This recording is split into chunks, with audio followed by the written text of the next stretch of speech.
আসসালামু আলাইকুম। আশা করছি আপনারা সকলে ভীষণ রকম ভালো আছেন, সুস্থ আছেন। অ্যান্ড রাইট নাও শুনছেন ভৌতিক দুনিয়ার সাথে আমি জেফরি খান, এবং একসাথে বলতে চাই ভৌতিক দুনিয়ার আজ প্রচার হতে চলেছে 208তম এপিসোড। দেখতে দেখতে 208তম এপিসোড হয়ে গেল, এবং আমাদের আজকে অফিসিয়াল স্টোরি টেলার সানি ভাইয়ের বাদল তান্ত্রিকের ঘটনা কিন্তু আজ শেয়ার করতে চলেছি, এবং আশা করছি আপনাদের অনেক বেশি ভালো লাগবে আজকের এপিসোড। এবং সবচেয়ে ইন্টারেস্টিং ফ্যাক্ট হচ্ছে আজকের পুরো এপিসোড জুড়ে আমরা শুনবো একটি মাত্র ঘটনা। আজকের এপিসোডটির ডিউরেশনটা কম, অ্যারাউন্ড 40 মিনিটস, বাট আজকের এপিসোডটা বেশ ভয়ঙ্কর হতে চলেছে আপনাদের জন্য। এবং আমি যদি বলি যে কেন আজকের পুরো এপিসোড জুড়ে একটা ঘটনা করছি, বিকজ আপনারা নিশ্চয়ই জানেন, অনেকেই জানেন না, আবারও বলছি। আর সেটা হচ্ছে আমি কিন্তু এই মুহূর্তে ঢাকার বাইরে অবস্থান করছি, এবং আলহামদুলিল্লাহ যে এখন ফাইনালি আজকে বিকেলবেলা থেকে আমি মোটামুটি ফ্রি হয়ে গেছি, এবং বলা যেতে পারে যে আজকের এপিসোড পর্যন্ত, আজকে ছোট একটা এপিসোড আপনারা শুনবে আজকের এপিসোড, বিকজ এর আগে এপিসোড আমি দিতে পারিনি, অনেকগুলো কারণ ছিল, নেটওয়ার্কের সমস্যা ছিল, রেকর্ডিংয়ের সময় করতে পারিনি। এবং আজকে থেকে ইনশাল্লাহ একদম রেগুলার আমরা আগে যেভাবে করে ঘটনা শুনেছি, মোটামুটি 1 ঘন্টা বা 1 ঘন্টা 10-15 মিনিটের এপিসোড আজ ইনশাল্লাহ আজকে রাতের পর থেকে, অর্থাৎ আগামীকাল থেকে আপনারা হয়তো লম্বা এপিসোড আবারও শুনবেন। আজকে এই জন্য কনসিডার করতে হবে, কিছু করার নেই। আমি দেরি করবো না, চলে যাবো আজকের এপিসোডে। এবং আজকে কিন্তু বাদল তান্ত্রিকের একটা কালো জাদুকরের ঘটনা আছে, এবং বাদল তান্ত্রিক এবং উল্টোকরণ কালো জাদুর ঘটনা বলা যেতে পারে। আশা করছি আপনাদের ভীষণ ভালো লাগবে ঘটনাটি, এবং ভালো লাগলে আপনারা অবশ্যই কমেন্ট করে জানাবেন। ঘটনা যাওয়ার আগে প্রতিবারের মতো বলতে চাই, আপনারা যদি চান ভৌতিক দুনিয়ায় ঘটনা পাঠাবেন, তাহলে ঘটনা পাঠাতে পারেন। ঘটনা পাঠানোর দুটি উপায় আছে, email ID WhatsApp. Email ID হচ্ছে bhautikdunia@gmail.com, bhautikdunia@gmail.com। ঠিক এই ইমেলে ঘটনা সেন্ড করতে পারেন, অথবা আপনার চাইলে ঘটনাগুলো কিন্তু হোয়াটসঅ্যাপ করতে। হোয়াটসঅ্যাপ নাম্বারটা হচ্ছে 0400930111। জাস্ট একটা কথা মাথায় রাখবেন, প্রথমে অবশ্যই লিখবেন ভৌতিক দুনিয়ার ছোট ঘটনা, দিস ইজ ইট। আর বেসিক্যালি মরার মতো কিছু নেই। চলে যাচ্ছি সরাসরি ঘটনায়।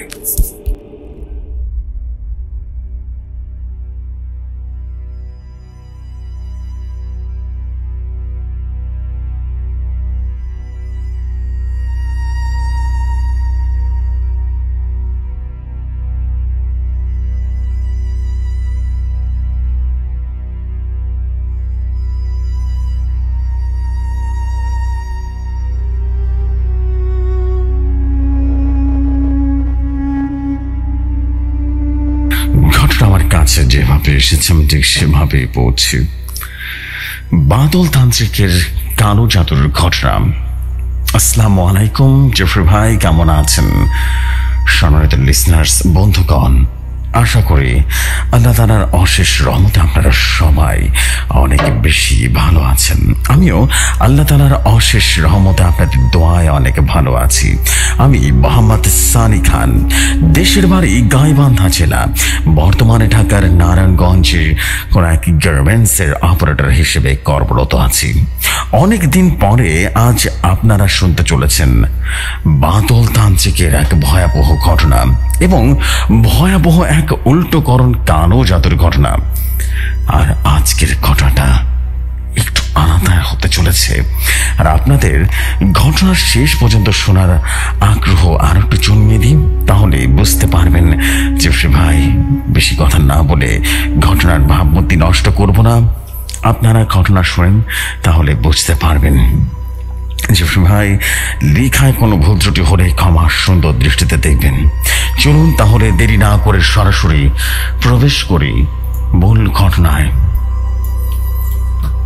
সেদিন আমি বাদল তান্ত্রিক দাদাকে বললাম, আচ্ছা দাদা, তোমার সাথে তো অনেক ঘটনাই ঘটেছে, আর তুমি অনেকেই অনেক ঘটনা থেকে উদ্ধার করেছো, আর করবেই বা না কেন?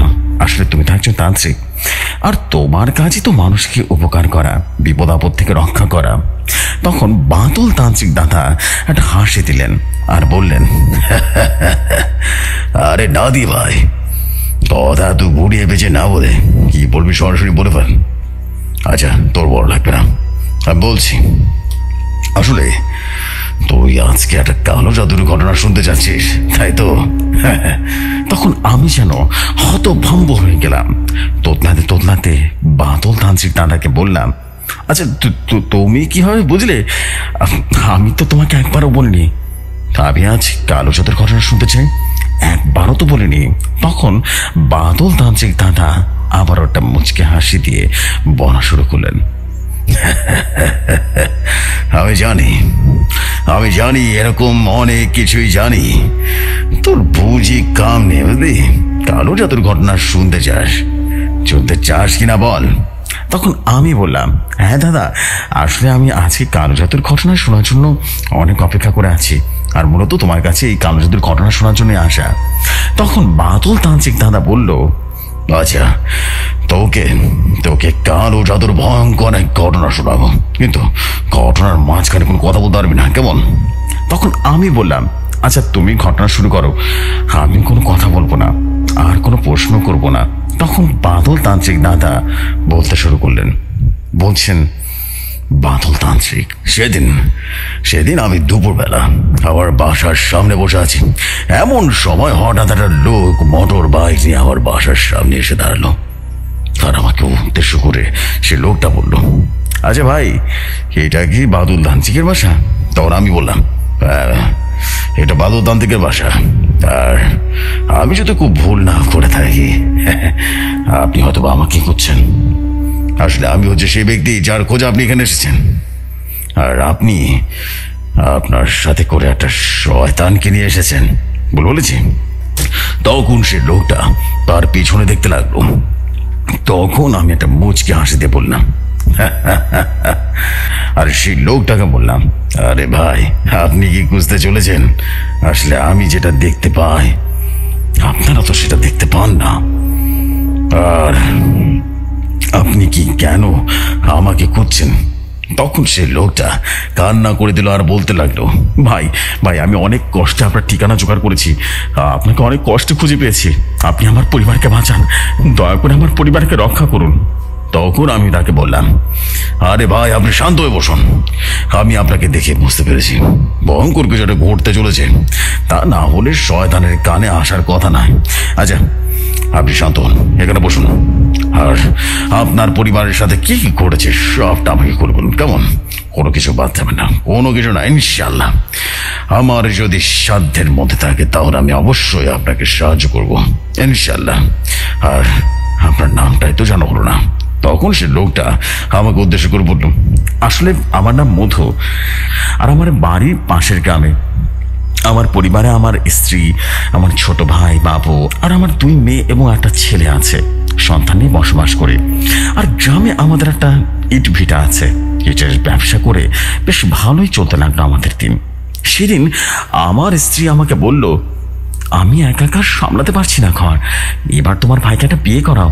তখন আমি আমার স্ত্রীকে বললাম, আমি এই বিষয়ে চিন্তা করছি, আচ্ছা তোমার কি কোনো মেয়ে পছন্দ আছে নাকি? থাকলে বলতে পারো, আমি সেই মেয়ের সাথে আমার ভাইয়ের বিয়ে দেব।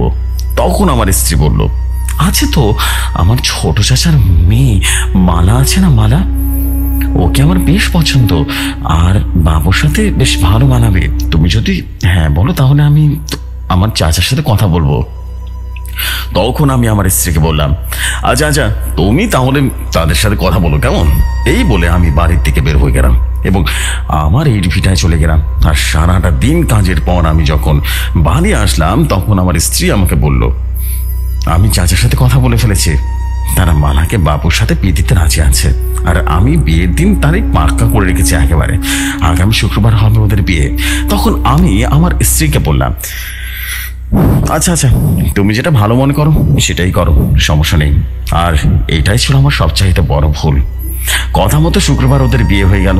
তখন আমাদের সংসার বেশ ভালোই চলছিল, কিন্তু সমস্যাটা শুরু হলো 2 বছর পর থেকে। আমার সাজানো গোছানো সংসারটা হঠাৎ করে তছনছ হয়ে গেল। আমার ছোট ভাইয়ের বউ মালা সবসময় আমার স্ত্রীর সাথে ঝগড়া করতো, এমনকি আমার ছেলে মেয়ের সাথেও অনেক গান মন্দ করে কথা বলতো, এমনকি মাঝে মাঝে মারধরও করতো। সেদিন আমি কাজ শেষ করে দুপুরের খাবারের জন্য বাসায় আসলাম, আর দেখতে পেলাম আমার ছোট ভাই আর তার বউ মিলে আমার স্ত্রীর সাথে ঝগড়া করছে। আর এমন ঝগড়া করছে আশেপাশের মানুষ সব জড়ো হয়ে গেছে আমার বাড়িতে। তখন আমি বাবুকে বললাম, তোরা আসলে চাস কি বলতো? তোরা এরকম কেন করছিস বল? আমি আমার বাড়ি থেকে তোদেরকে বের করে দেবো কিন্তু তাহলে। তখন বাবু আমাকে উদ্দেশ্য করে বলল, কি তোর এত বড় সাহস, তুই আমাকে বাড়ি থেকে বের করে দিবি? এই বাড়ি কি তোর একার নাকি? হ্যাঁ, তুই আজই আমার সম্পত্তি বুঝিয়ে দিবি। আমি তোদের সাথে আর এক সংসার কখনই করব না, কোনো দিনও করব না। আমি আমার বোনে আলাদা সংসার করব। তখন আমি বাবুকে চিৎকার করে বললাম, তুমি কোনো সম্পত্তি পাবি না, বুঝতে পেরেছিস? তুই বেরো, যা যা, আমার বাড়ি থেকে বেরো যা। তখন বাবু আমাকে বলল, কি তুই আমার সম্পত্তি দিবি না, তাই তো?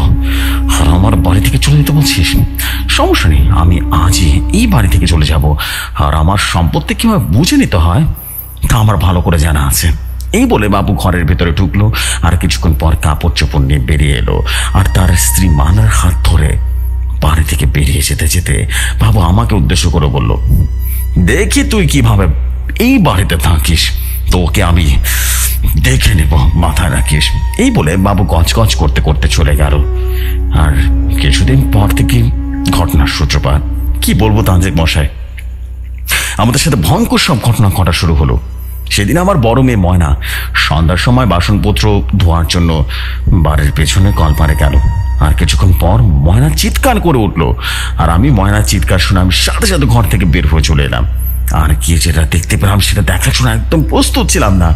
আমি কি দেখলাম, ময়না কলপারে মাটিতে পড়ে আছে, আর ভয়ঙ্কর এক শয়তান পেছনে কলা গাছের কাছে দাঁড়িয়ে আছে। আর তার চোখ দুটো টক টকে লাল, আগুনের মতো ধক ধক করছে। তখন আমি বুঝলাম এই শয়তানটাকে দেখে আমার মেয়ে অজ্ঞান হয়ে গেছে।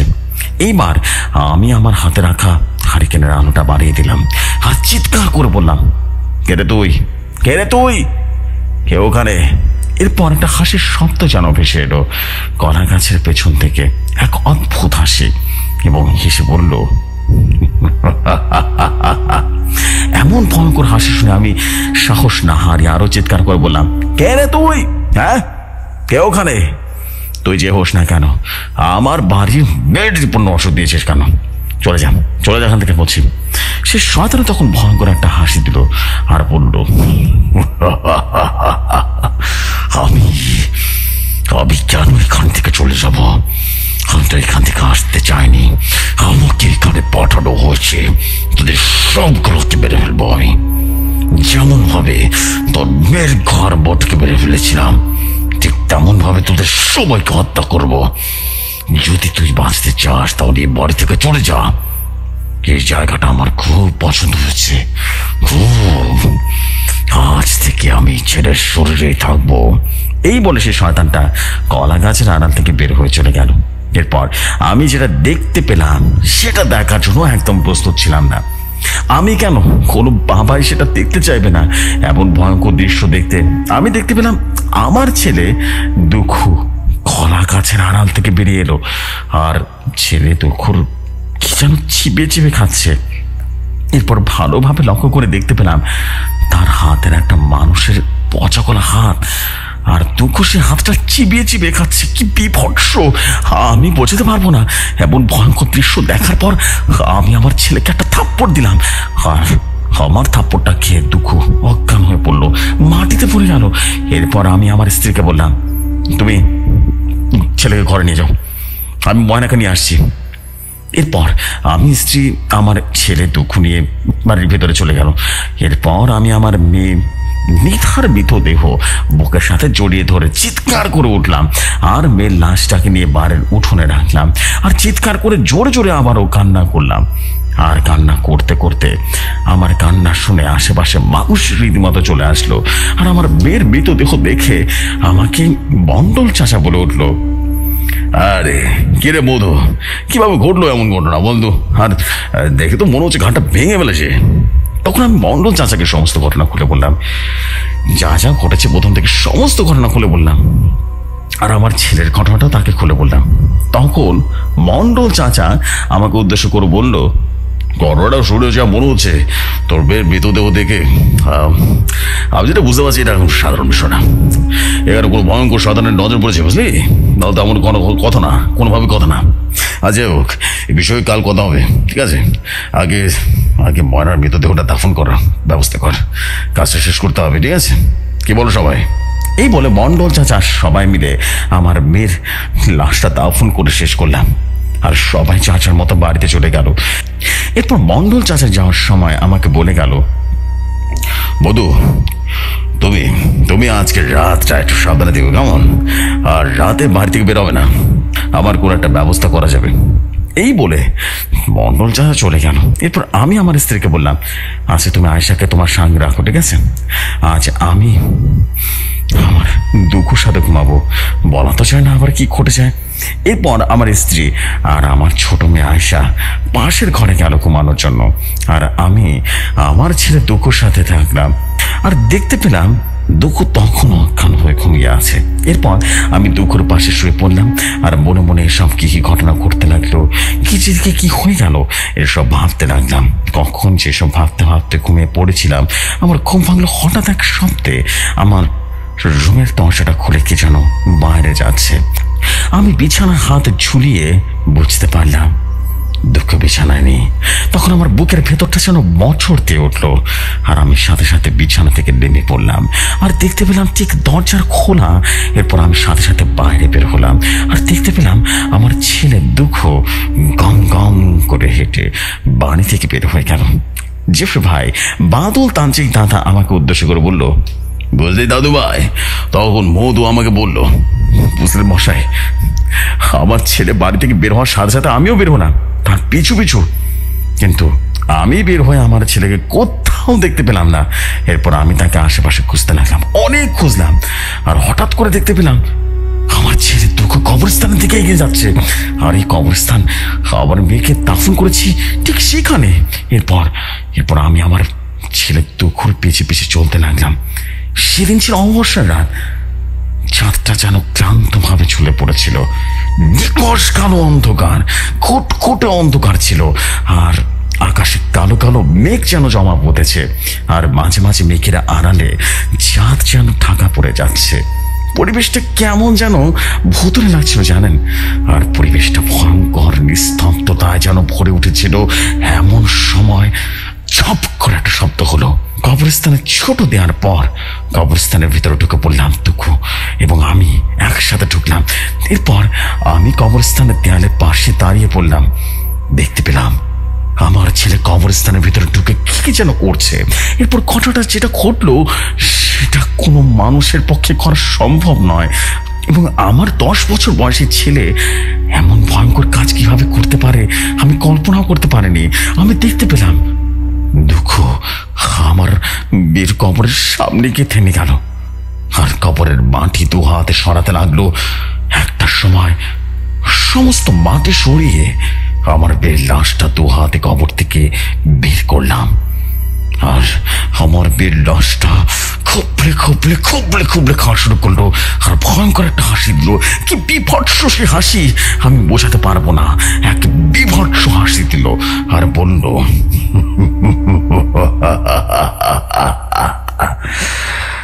বড্ড খেতে পেয়েছিলাম, বহুদিন পর বংশের রক্ত বংশের স্বাদ পেলাম, কি শান্তি। আর খাবো না, পেট ভরে গেল আমার। এই বলে দুঃখ আমার দিকে ঘুরে তাকালো আর ভয়ঙ্কর একটা হাসি দিল, বিভৎস হাসি, আর বলল, কিরে বধূ, বুকে লোকে কি দেখছিস? তাই মাংস খা, মানুষের মাংস খা, অনেক স্বাদ মানুষের মাংসে। এইবার তোর পালা, সবাইকে শেষ করে এখান থেকে চলে যাবে। এরপর আমি সারপুর শান্তি হব। এরপর তান্ত্রিক মশাই আমি এমন এক ভয়ঙ্কর দৃশ্য দেখে চিৎকার করে উঠলাম আর সাথে সাথে সেখান থেকে অজ্ঞান হয়ে গেলাম। এরপর আমার যখন জ্ঞান ফিরল তখন দেখে আমি আমার বাড়ির অনেক মানুষ আমার আশেপাশে দাঁড়িয়ে আছে, আর একজন তান্ত্রিক আমার মুখে পানি ছিটিয়ে দিচ্ছে। তখন আমি বললাম, আমার কি হয়েছে, আর এখানে এত মানুষ কেন? তখন সে তান্ত্রিকটা আমাকে বলল, বধূ, আপনার কিচ্ছু মনে নেই, আপনার সাথে এতক্ষণ কি হলো কিছু মনে নেই, কিচ্ছু মনে পড়ছে না আপনার? তখন আমি তান্ত্রিককে উদ্দেশ্য করে বললাম, না আমার তো কিছু মনে পড়ছে না। আমার শুধু এতটুকু মনে আছে, আমি শুধু দুঃখর পিছে পিছে আমার মেয়ের কবরস্থানের দিকে চলে গেছিলাম। সেখানে একটা ভয়ঙ্কর ঘটনা দেখে অজ্ঞান হয়ে গেছিলাম। তখন তান্ত্রিক আমাকে বলল, আমি তখন ওই কবরস্থানের পাশ দিয়ে যাচ্ছিলাম, হঠাৎ দেখতে পেলাম তুমি মাটিতে অজ্ঞান হয়ে পড়ে আছো। এরপর আমি আশেপাশে বাসার মানুষকে ডেকে দিলাম, বুঝলে। এরপর আমরা সবাই মিলে ধরাধরি করে তোমাকে তোমার বাসায় নিয়ে আসলাম। এরপর আমি অনেকবার চেষ্টা করলাম সেই শয়তানটাকে হাজির করা, কিন্তু শয়তানটা অনেক শক্তিশালী। সে আমার ডাকে সাড়া দিচ্ছে না। আসলে আমি পথে নতুন, আমার তেমন শক্তি নেই। তবে যতটুকু বুঝতে পারছি, তোমার উপরে কেউ কালো জাদু করেছে, বান মেরেছে, মরণ বান মেরেছে, আর ভয়ঙ্কর শয়তানকে চালান করেছে। সেই শয়তান তাই করছে সব ভয়ঙ্কর কাজ। বধু, এই নাও, এই কাগজটা নাও। এই কাগজে একটা তান্ত্রিকের ঠিকানা দেওয়া আছে। তবে যত তাড়াতাড়ি সম্ভব সেই তান্ত্রিকের সাথে যোগাযোগ করো। যাও, ইনশাল্লাহ তোমাদের ভয়ঙ্কর কালো জাদুর থেকে উদ্ধার করতে পারবে সেই তান্ত্রিক, বুঝতে পেরেছ? ভাই, এরপর আর দেরি না করে আপনার কাছে চলে আসলাম। আপনি আপনি আমার স্ত্রী, আমার ছেলেকে বাঁচান। আমার মরণ হয় হোক, তবু আমার পরিবারকে বাঁচান। বুঝলি দাদু ভাই, এই বলে বৌদু আমার পায়ে ধরে রীতিমতো কাঁদতে শুরু করলো। তখন আমি তাকে বললাম, আরে আরে আরে কি করছেন? বাঁচান। সৃষ্টিকর্তা ছাড়া কারো কাছে মাথা নত করতে নেই। সবার উপরওয়ালার উপরে ভরসা রাখুন। নিশ্চয়ই আল্লাহ পাক আপনাকে সাহায্য করবে, আর তিনি আপনাকে বিপদ থেকে উদ্ধার করবেন ইনশাআল্লাহ। আমি অবশ্যই যাব আপনার সাথে, তবে আজকে না, কাল যাবো সকালে। আজ আমার একটু কাজ আছে। আপনি এখানে একটু বসুন, ঠিক আছে? বুঝলি দাদু ভাই। এরপর আমি মধুকে ওখানে বসে আমার ঘরের ভিতরে চলে আসলাম, আর আমার পুটলি থেকে 3টা তাবিজ বের করে বধুর হাতে দিয়ে বললাম, এইখান থেকে একটা তাবিজ এক্ষুনি আপনার হাতে বেঁধে নিন। অবশ্যই বাকি 2টো তাবিজ, একটা আপনার স্ত্রী আর একটা স্ত্রীর হাতে বেঁধে দিবেন, বুঝতে পেরেছেন? আর বাকি আরেকটা তাবিজ আপনার ছেলে দুঃখর হাতে বেঁধে দিবেন। ইনশাআল্লাহ আর কোনো শয়তান আপনার কোনো ক্ষতি করতে পারবে না। আপনাকে চলে যান, বেশি রাত হয়ে যাওয়ার আগে আপনি চলে যান। আর তাবিজটা অবশ্যই মনে রাখবেন, তাদের রেখে দিবেন, বুঝতে পেরেছেন? ভয় চলে যান, ওটা সমস্যা হবে না, ঠিক আছে? বুঝলি দাদু ভাই। এরপর মধু আমার হাত থেকে তাবিজটা নিয়ে মোটর সাইকেল থেকে একেবারে চলে গেল। এরপর আমি আমার যাবতীয় কাজ শেষ করে রাত 10টার দিকে আমি আমার বন্ধু এফরিদ জিনকে স্মরণ করলাম। বেলাল সাথে সাথে স্মরণ করলাম, এবং আমি বেলালকে স্মরণ করার সাথে সাথে সে চলে আসলো। আর আমাকে বলল, বন্ধু, আপনি আমাকে কেন স্মরণ করেছেন? আর আপনাকে এত বিচলিত কেন দেখাচ্ছি? কি হয়েছে? আপনি আমাকে সবটা খুলে বলুন। তখন আমি তাকে সমস্ত ঘটনা খুলে বললাম। বধূ নামের এক ব্যক্তি এসেছিল, তখন তাকে সমস্ত খুলে বললাম। তখন আমার মুখে এসব ঘটনা শুনে বেলাল আমাকে উদ্দেশ্য করে বলল, বন্ধু, আপনি কোনো চিন্তা করবেন না, আমি এক্ষুনি সব খবর নিয়ে আসছি। আপনি কিছুক্ষণ অপেক্ষা করুন, আমি এই যাব আর এই আসবো।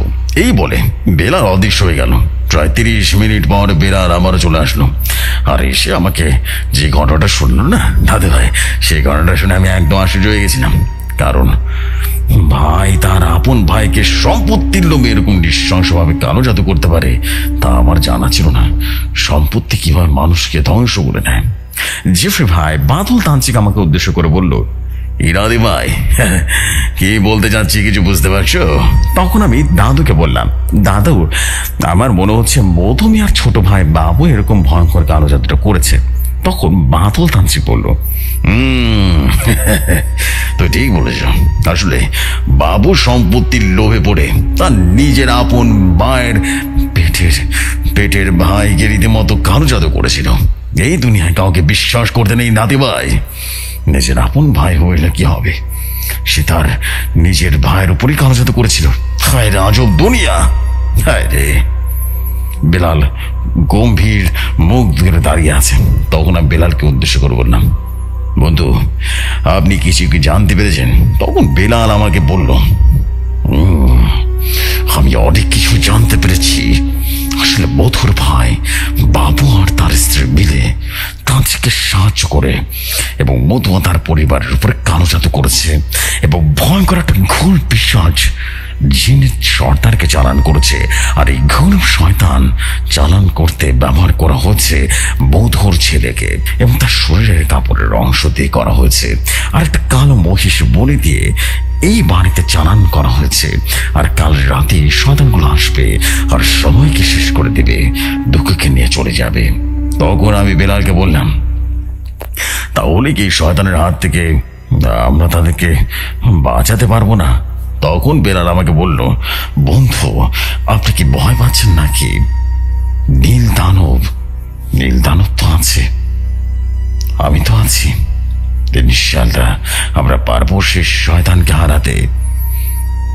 এই নিন, এই মালাটা আপনার গলায় পরে নিন আর নীল দানবের দেয়া মালাটা ছিঁড়ে ফেলে নিন। আর মালাটা আর আপনার কোনো কাজে আসবে না, কারণ নীল দানব আপনাকে বলেছিল আমি তোমার 3টা ইচ্ছা পূরণ করব। সে তার কথা মতো আপনার 3টা বড় বড় বিপদ থেকে রক্ষা করেছে আর কখনো আসবে না আপনার কাছে। এখন থেকে আমি আপনাকে সব সময় সাহায্য করে যাব।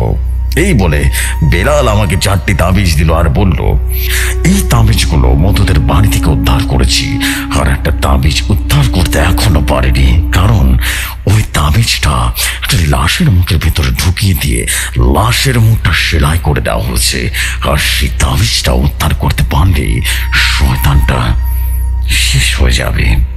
তখন আমি বললাম, আচ্ছা চলুন তবে আমরা সে তাবিজটা উদ্ধার করি। তখন বেলাল আমাকে বলল, আপনি চোখ বন্ধ করুন, আমরা এখন সে কবরস্থানে যাব। এরপর আমি আমার চোখটা বন্ধ করলাম আর চোখের পলকে বেলাল আমাকে সে কবরস্থানে নিয়ে এলো। আর বেলাল আমাকে বলল, বন্ধু আমি এই কবরস্থানে ঢুকতে পারবো না, আপনাকে একাই সে তাবিজটা উদ্ধার করতে হবে। ওই যে নতুন কবরটা দেখতে পাচ্ছেন, ওই কবরটা লাশের মুখের ভেতরে আমি তাবিজটা আছে, আমি জানি। এখন বেলালকে বাইরে রেখে আমার শরীরটা বন্ধ করে আমি কবরস্থানের ভিতর ঢুকে পড়লাম। আর কবরস্থানের ভেতর থেকে শক্ত একটা ডাল করিয়ে নিয়ে সে কবরস্থান করতে শুরু করলাম। যেই না আমি কবরে একটা আঘাত করেছি, এমন সময় চারিপাশে বাড়ি যেন থর থর করে কেঁপে উঠলো। 4-5টা পচা দুর্গন্ধে ভরে গেল। আর আমি দেখতে পেলাম আমি যে কবর থেকে তাবিজ উদ্ধার করার জন্য মাটি খুঁড়ছিলাম, সেই কবর থেকে ভয়ঙ্কর এক শয়তান বেরিয়ে আসলো আর ভয়ঙ্কর এক হাসি দিয়ে বলে উঠলো, কিরে জানোয়ার, তোর তো সাহস কম নয়, এখানে এসেছিস তাবিজ উদ্ধার করতে? তুই কি জানিস আমরা এখানে কতজন আছি? তখন আমি চিৎকার করে বললাম, চুপকর শয়তানের বাচ্চা, তুই আমাকে ভয় দেখাচ্ছিস? ওই দেখ তো রাজরাল দাঁড়িয়ে আছেন। আমার কথা শুনে শয়তান আবার ভয়ঙ্কর কণ্ঠ হাসি দিল আর বলল, কিরে জানোয়ারের বাচ্চা, আমার পালিত সন্তানেরা তোর বন্ধুকে কি অবস্থা করেছে তাকে দেখ পেছনে। তখন আমি পেছনে গিয়ে তাকলাম এবং দেখলাম প্রায় 10 থেকে 12টা শয়তান মিলে আমার বন্ধু বেলালকে অনেকটাই আহত করে ফেলেছে আর তাকে বন্দি বানিয়ে ধরে রেখেছে। তখন আমি চিৎকার করে বললাম, শয়তান তুই আমার বন্ধুকে ছেড়ে দে, তুই আমাকে মেরে ফেল, সমস্যা নেই, তো আমার বন্ধুকে ছেড়ে দে। তখন শয়তানটা ভয়ঙ্কর এক কণ্ঠে তার পিশাচ দলকে আদেশ করলো, এই আমার পালিত সন্তানেরা, ওই আদম সন্তানের গোলামকে ছেড়ে দাও আর এই শয়তানকে শেষ করে দাও, শেষ করে দাও। এইবার সমস্ত শয়তান তার প্রভুর আদেশ পেয়ে বেলালকে ছেড়ে দিল আর আমার দিকে এগিয়ে আসতে লাগলো। এমন সময় হঠাৎ করে আকাশটা গর্জন করে উঠলো, আকাশে বিদ্যুৎ চমকে উঠলো, মাটি যেন থরথর করে কেঁপে উঠলো। মনে হচ্ছিল কিয়ামত নাজিল হয়ে গেছে। চারিপাশে আলো আলো আলো আর আলো, চারিদিকে আলোতে ভরে গেল। হঠাৎ দেখতে পেলাম একটা সাদা আলোর ভেতর থেকে সুন্দর এক যুবক বেরিয়ে এসেছে আর সেই যুবকটা আমার সামনে শয়তানটাকে উদ্দেশ্য করে বলল, বেরে তোর তো বড় সাহস, তুই আমার বন্ধুকে হত্যা করার কথা ভেবেছিস? আমার বন্ধুকে হত্যা করার কথা ভুলে যা, আর বাঁচতে চাইলে এখান থেকে চলে যা, তা না হলে সে সুযোগটুকু পাবি না। তখন সে ভয়ঙ্কর শয়তানটা একটা হাসি দিল আর যুবকটাকে উদ্দেশ্য করে বলল, জানার বাচ্চা, তোরা এত সহজ, তুই আমাকে কানে দিস? মরার অনেক শখ হচ্ছে, বাঁচতে চাস এখান থেকে চলে যা। তখন সে যুবকটা ভয়ঙ্কর কণ্ঠে একটা হাসি দিল আর বলল, কেটে ঘুল পিশাচের বাচ্চা। ভালোভাবে বললাম, তুই তো শুনি না, এবার জাহান্নামে যাওয়ার জন্য প্রস্তুত নিয়ে ফেল। এই বলে যুবকটা ভয়ঙ্কর এক দানবের রূপ নিল। সেই দানবের রূপে পুরো শরীরটা থেকে যেন আগুন ঝরে ঝরে পড়ছিল। এইবার শয়তানটা কাঁপা কাঁপা কণ্ঠে বলে উঠল, কে তুই? তুই এত শক্তি পেলে কিভাবে? তখন দানবটা ভয়ঙ্কর একটা হাসি দিল আর বলল, আমি তোদের মতো শয়তানের আশ্রয়, আমি আমার নাম মুসা। এই বলে মুসা জিন চোখের পলকে শয়তানটার সমস্ত চামচাকে ধরে দেহ থেকে মাথাটা আলাদা করে ফেললো। সবটাই যেন চোখের পলকে ঘটে গেল। এবার খুবই শয়তানটা কান্না করে দিল আর মুসা জিনকে উদ্দেশ্য করে বলল, সে আমার মালিক, আমার প্রভু, আমাকে ক্ষমা করে দিন। আমি কথা দিচ্ছি আর কোনো দিন কোনো মানুষের ক্ষতি করব না। আমি তওবা করছি, মুসলমান হয়ে যাবো, আমাকে শেষবারের মতো একটা সুযোগ দিন। তখন মুসা জিন খুবই শয়তানকে বলল, আমার কাছে বাঁচে কোনো লাভ নেই। আমার বন্ধু যদি তোকে ক্ষমা করে দেয় তাহলে বাপ পালিয়েও পেতে পারিস। তখন কবি শয়তানটা আমার কাছে এলো, কান্না ভরা কণ্ঠে বলল, বাদল, তুমি আমাকে ক্ষমা করে দাও। তুমি চল, সবসময় তোমার কাছে আমাকে সাহায্য করবো আর আমি তওবা করে মুসলমান হয়ে যাব। কবি শয়তান রাগ দেখে আমার ভীষণ মায়া লাগলো। তখন আমি শয়তানকে উদ্দেশ্য করে বললাম, কবি শয়তান, তুই কালো জাদুর সাথে জড়িত, তাদের মাথা কেটে নিয়ে আসতে পারিস। যদি কেটে নিয়ে আসতে পারিস তাহলে তুই ক্ষমা পাবি, আর যদি মাথা আনতে ব্যর্থ হোস তাহলে তোর মাথা কেটে নেওয়া হবে। এই কথা বলার সাথে সাথে কালো ধোঁয়ার সাথে অদৃশ্য হয়ে গেল সেই জিন। আর কিছুক্ষণের মধ্যে 3টা কাটা মাথা নিয়ে উপস্থিত হলো। একটা মহিলা, 2টা পুরুষের কাটা মাথা আমার সামনে ফেলে দিল। আমি তোমার সাথে বললাম, এই মাথাগুলো তুই এখান থেকে যাওয়ার সময় মধুর বাড়ির পেছনে কলা গাছের পাশে পুকুরে ফেলে দিয়ে আসবি, ঠিক আছে? তখন মুসা জিন আমার কাছে এলো আর আমাকে বলল, বন্ধু, এতদিন পর আমার কথা মনে পড়লো তোমার। তখন মুসা জিন আমাকে বলল, বাদল বন্ধু আমার, আমি এখন থেকে তোমার সকল কাজে সাহায্য করবো ইনশাআল্লাহ। এই পবিত্র পানিটুকু রাখুন। বধূ তার পরিবারের সকলকে এই পানি 21 দিন খাইতে বলবেন। আর কালো জাদুর জন্য তাদের শরীরে যা ক্ষতি হচ্ছে তা ধীরে ধীরে ঠিক হয়ে যাবে। আমি এখন চলে যাব, আপনি ভালো থাকবেন আর আমি মাঝে মাঝে আপনাদের সাথে দেখা করতে চলে আসবো ইনশাআল্লাহ। বিদায় বিদায় বন্ধু। মুসা জিন এই বলে চলে গেল। বিলাল জিন এবং খবির জিন একেবারে অদৃশ্য হয়ে গেল। জেফরি ভাই তখন বাদল তান্ত্রিক আমাকে উদ্দেশ্য করে বলল, বুঝলি নাতে ভাই, তখন আমি সকাল হওয়ার জন্য অপেক্ষা করতে লাগলাম। তার কিছুক্ষণ পরেই সকাল হয়ে গেল। তারপর তুমি আর বাড়িতে চলে গেলাম আর তাকে রাতের সমস্ত ঘটনা করে বললাম। আর এটাও বললাম, তোমার ভাই তোমাকে কালো জাদু করেছিল আর তার শক্তি পেয়ে গেছে। আমি এখান থেকে চলে গেলেই তুমি সকল পুকুরে গেলেই দেখতে পাবে। এরপর আমি মুসার দেয়া পবিত্র পানি মধু মিয়ার হাতে তুলে দিলাম আর বললাম, তোমরা সবাই 21 দিন এই পানিটি খাবে, ইনশাল্লাহ ঠিক হয়ে যাবে। এই বলে মধু বাড়ি ছেড়ে চলে আসলাম। জেফরি ভাই বাদল তান্ত্রিক আমাকে বলল, নাদি ভাই শুনলে তো, কালো জাদু কতটা ভয়ঙ্কর জিনিস।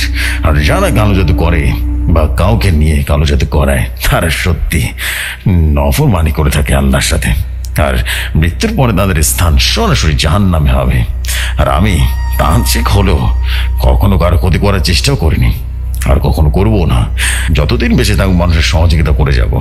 তো নাতি ভাই, এই ছিল আজকের কালো জাদুর ঘটনা। আবার কোনো একদিন আসিস, সেদিন অন্য কোনো ঘটনা শোনাবো না, ঠিক আছে? আজকের মতো বিদায়। তো যশু ভাই, এই ছিল আজকের বাদল তান্ত্রিকের কালো জাদুর ঘটনা। আর যশু ভাই, আপনি তো জানেন অনেক তাড়াহুড়ো করে ঘটনাটি লিখেছি, তাই ঘটনায় কোনো ভুল ত্রুটি হলে আমার সুন্দর দৃশ্যে দেখবেন।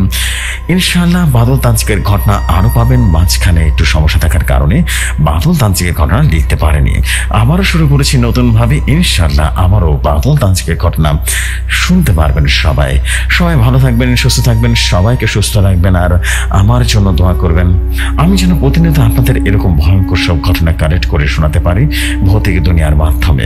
আসসালামু আলাইকুম, আমি মোহাম্মদ সানি খান, দেশের বাড়ি গাইবান্ধা জেলা, গ্রাম কোমরপুর, পোস্ট অফিস তুলসীঘাট, বর্তমানে নারায়ণগঞ্জের ফতুল্লা ভোলায়ের থেকে বলছি।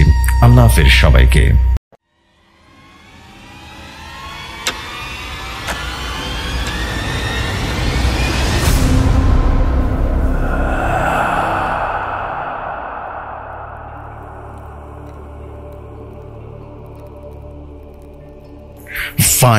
ফাইনালি আরেকটা বাদল তান্ত্রিকের ঘটনা কিন্তু আমরা পেয়ে গেলাম। What a beautiful story, wow.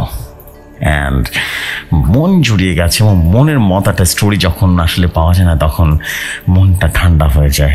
আলহামদুলিল্লাহ, what a story man, this is absolutely masterpiece story ছিল। অনেক অনেক অনেক অনেক সুন্দর একটা স্টোরি ছিল ভাই, মনের মতো একটা স্টোরি। আমি বারবার বলছি, মনের মতো একটা স্টোরি হয়েছে এটা। এবং আমি আসলে এমন একটা কালো জাদুর ঘটনা চাচ্ছিলাম, এবং that is a beautiful story by Mohammad Sunny Khan ভাই। Thank you very much for your, যেটাকে আমরা বলি যে বাদল তান্ত্রিকের ঘটনা, এক্স্যাক্টলি বেস্ট স্টোরি ছিল। এবং এরকম আরও অনেক ঘটনা ইনশাল্লাহ আমরা সামনেও পাবো, এবং দারুণ রকমভাবেই পাবো ইনশাল্লাহ। ফাটাফাটি কিছু হয়ে যাবে সামনে, isn't it? সো আমি শুধু এতটুকু বলবো যে আপনারা চেষ্টা করবেন না আপনাদের জায়গা থেকে সেরা ঘটনাগুলো কালেক্ট করে আমার কাছে পাঠিয়ে দিতে, ভৌতিক দুনিয়ায় পাঠিয়ে দিতে। BHOUTIKDONI@gmail.com, ঠিক এই ইমেলে ঘটনা সেন্ড করে দিলেই চলবে, অথবা হোয়াটসঅ্যাপ কোথাও নাম্বার হচ্ছে 01400930111। This is it, and thanks a lot Sunny ভাই for